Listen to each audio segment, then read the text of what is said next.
আবু তোহা আদনান, এই বউয়ের কারণে গোটা বাংলাদেশে উনি প্রচার প্রসার হলো। এখন যে উনি লামতেছে এটা বউয়ের কারণেই লামতেছে।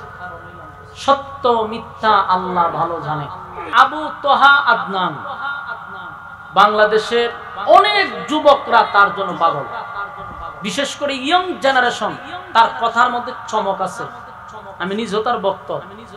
এত তত্ত্ববহল আলোচনা করে, যেটা এখনকার প্রেক্ষাপট নিয়ে সচরাচর এমন আলোচনা শোনা যায় না। বেশিরভাগ উনি কিয়ামত নিয়ে, কিয়ামতের আলামত সমূহগুলো, সামনে কি হবে, গোটা বিশ্ব পরিস্থিতি নিয়ে উনি আলোচনা করেন। যুবকদের এক কথায় আইডল, আইকন যা বলে। এই আবু তোহা আদনান উঠছে বউয়ের কারণে। ওনার বউ বিচক্ষণ ছিল, শিক্ষিত। হ্যাঁ, এই বউয়ের কারণে গোটা বাংলাদেশে উনি প্রচার প্রসার হলো। এখন যে উনি লামতেছে এটা বউয়ের কারণেই লামতেছে। সত্য মিথ্যা আল্লাহ ভালো জানে। আমি একজন আলেম হয়ে আরেকজন আলেমের ব্যাপারে না জেনে আমি কোনো কথা বলতে রাজি না। যেটা জানি না কোনো কথা বলতে রাজি না। কিন্তু যেটা বুঝাইতে চাচ্ছি, ওনার বিবির কারণে আল্লাহ ওনার অনেক উপরে তুলছে। অনেকে ওনার চিন্তা না, ওনার বউ যদি সাংবাদিক সম্মেলন না করত। আর এখন আবার ওনার বিরুদ্ধে কলম ধরার সাহস পাচ্ছে ওনার বউর কারণে।